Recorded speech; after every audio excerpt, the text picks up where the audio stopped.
Hello, my name is Deep and I'm about to start my second year studying biology at the University of Oxford, and welcome to the second video in this series where I go through some of the things that I did or didn't regret doing during my first year of university so that you don't have to learn the lessons I did the difficult way. So the second thing that I didn't regret doing during my first year of university was taking the time to sit down, reflect, write down and become very clear about what I wanted to make out of first year, what my dreams and what my goals were. Because at university, there are so many incredible opportunities and things you can get involved with. However, all of these things require your time, your energy, and your attention.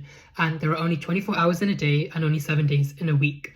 And what you don't want to risk doing is not be very clear about your goals, and as a result, sign up to every single club and society, attend every single social gathering, and then come to the end of the year to realize that you didn't actually make time for the things that you really wanted to make time for, that genuinely mattered to you. You didn't make any time for your dreams and your goals, and I don't want you to have that regret. For me, my main goals for first year were to cultivate meaningful friendships, look after my health, broaden my impact, and build the foundations of an effective learning system that would serve me in the future.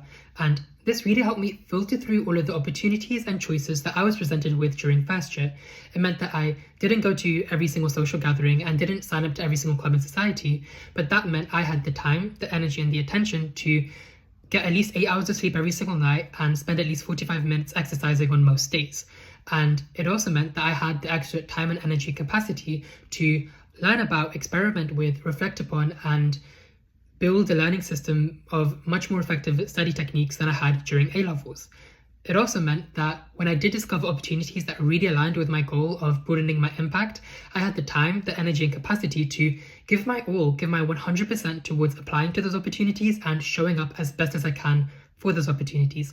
And for me, that was the Laidlaw Scholarship Program at the Oxford SDG Impact Lab. It was becoming a student mentor at the A-Level Club, and it was also starting this academic empowerment project.